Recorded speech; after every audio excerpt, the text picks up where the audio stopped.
Hey guys, so yeah, so we have a lot of craziness to talk about with this episode, but even before we get into that, can we just take a moment and appreciate the like just the fact that they were already with Fire Force at the second to last episode, and I this is like there's only there's only pretty much one more we've only got one more week of Fire Force season two, and I guess the reason why I'm bringing this up at all, honestly, is that it doesn't feel like it. Like this is one of those times where this season has just been so fast and so consistent, and yet still so consistent, honestly, with its pacing that it's like it's kind of one of those things where it really dives into something I've been talking about ever since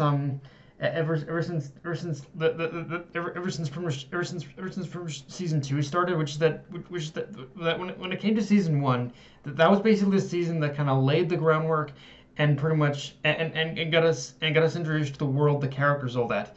But with this season, it's really been just diving headfirst into the world building, into the world building, the conflict, just everything. And I think because of that, and because of the way that season two has been structured, it's from I think it's really allowed this particular season in order to really flesh out the world and the story and whatnot. So yeah, I think that's one of the things I really that like it's one of those things where it's one of those things where over because I've been so immersed in this part of the story. It's hard to believe it's already going to be ending right now. Um, but anyway, getting into the episode itself. So right out of the gate, the opening scene of Conroe fighting with the White Clad agent was epic, just from showing how powerful he is despite his illness. But also, it was fucking beautiful just from that backdrop when he pretty much delivers the killing strike.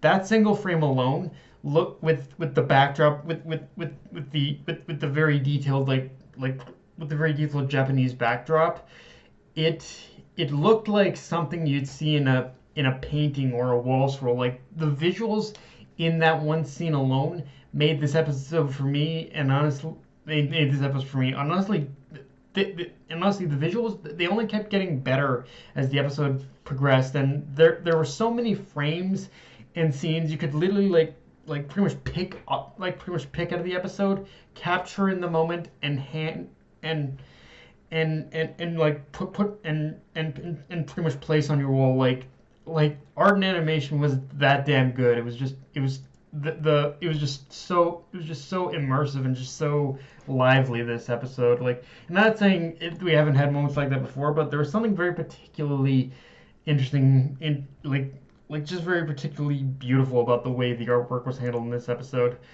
In fact, one thing I really appreciate about this episode in particular is that because a large focus of it was training and our heroes getting stronger to prepare for the calamity that is to come, I really like how this episode and the manga had kind of switched up from the usual character interactions that would be within the norm. In fact, that's already one thing I think this season has done better than the first, is expand on the interactions of the characters, allowing for relationships to develop and form throughout the story, rather than just sticking to like Arthur and Sheena or Hino and Obi. It mixed things up enough in order to keep it fresh. And getting into the training itself, of course, we have Shinra and Arthur like branching off, like pretty much branching off from their initial training. Although it was also rarely focused on this episode. But like everyone else, I do admit, like the star of this episode was of course Tamaki, and like everyone else, I do admit it was kind of nice in order to finally see her like get some actual development that mattered. I mean, we saw it happen in the last arc with her awakening the potential of her powers, but now we're really focusing on her tapping into and controlling it. Which when I first saw this in the manga, I was kind of glad that the series was giving her more. When I first saw this in the manga, in both the joint investigation arc and this arc consecutively, I was just kind of glad the series is giving her more to do than just be the fan service comic relief character. And on Tamaki's part, it is nice to see her recognizing her own weakness and wanting to actually do something about it. And Tamaki herself, she's not wrong.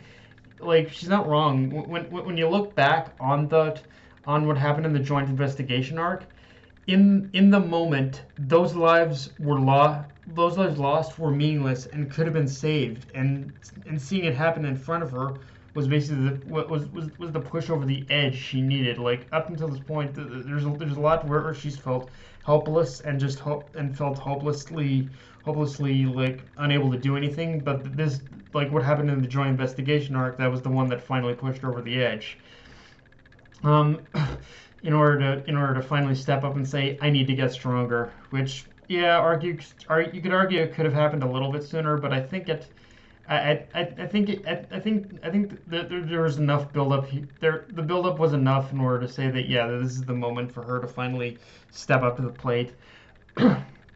Also, on a lighter note, I kind of like how Tamaki's training is specifically more geared towards the more old-fashioned kind of concept of training in shonen, but by simply playing with your opponent, because it harkens back to if I were to like say anything in recent memory, Tamaki's training, it harkens back to the pretty much Dragon Ball days, where doing the simplest of tasks or doing the simplest of exercises could you like the simplest tasks or things you wouldn't even think of is also what can help you like what also can help like what can build up the most power and strength over time. And it works for someone like Tamaki, whose powers are geared more towards fast movement and towards fast movement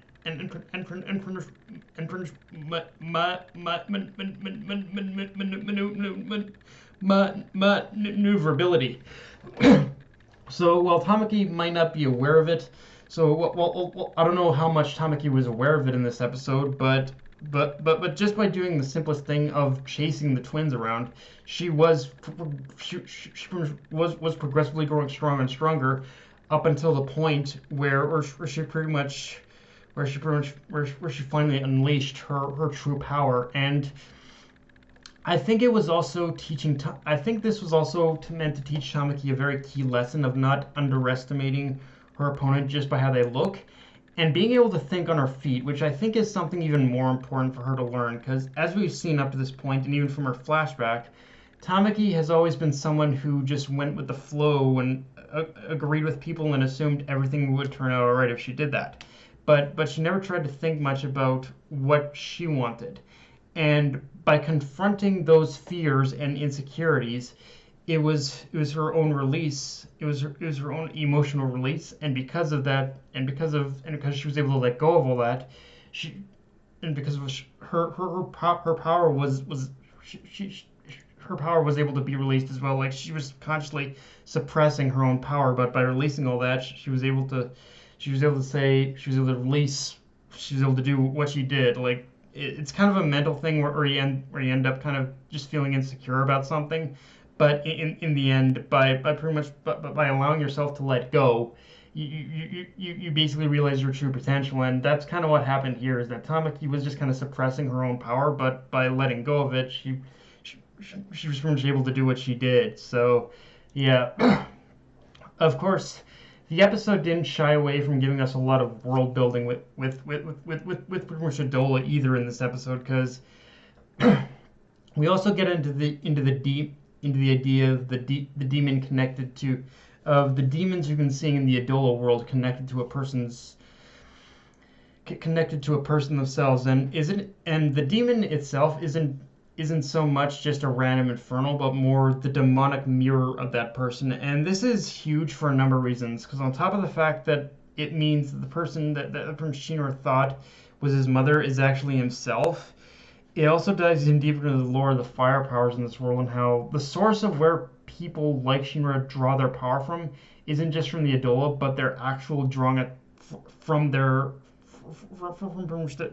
inner self, or their inner infernal, the part of themselves that gives them these powers to begin with, and what they could have become had they not had the willpower to resist transforming into infernal, which on top of the fact that this basically this whole thing validates a lot of what we've learned about Infernals. The fact that Conroe's demon had fought against him pretty much shows that tapping into this power means there's just as much of a that fighting against transforming into an infernal, but and resisting that transformation, it still in its own way carries a risk of if you were to ever grow weaker, or your willpower were to waver, your demon, the demon you're suppressing and drawing power from could very well consume you. And if you don't have the strength and will to control that power correctly, it's like you again you could very well just transform into infernal yourself. um, Now, honestly, if I did have a criticism of this episode, I'd say the structure of it honestly feels a little off because, and it's kind of weird because in a lot of ways it's doing what the anime has always done, which is streamline the material and rearrange scenes from the manga in order to make it flow better. But here, that technique did feel slightly more jarring, and maybe it's because it did result from the anime cutting way too soon. Like that's the only way that I can describe it, which is that there were certain moments that felt they needed a little more time in order to breathe, even before they cut away. But on top of that, on top of the fact that there was a whole section of the Shinra and arcs that they cut, and it wasn't, I guess, anything special in the long run, but it did kind of it did feel like a scene that allowed for a little bit of a break in between scenes. So I don't know. Like it's one of those things where it isn't a problem that was throughout the entire episode, but it was in certain moments and areas of the episode where it did feel the most jarring, honestly. Um, and to be fair, even though it was a little jarring to begin with, it did get a little better in the like second to back half of the episode for sure. So there's that too. But yeah, guys, that's all I got for this review. If you enjoyed the video, like, comment, subscribe, follow me on Twitter, Facebook, and Crunchyroll. Death Knight of Anime, signing off. Later, guys.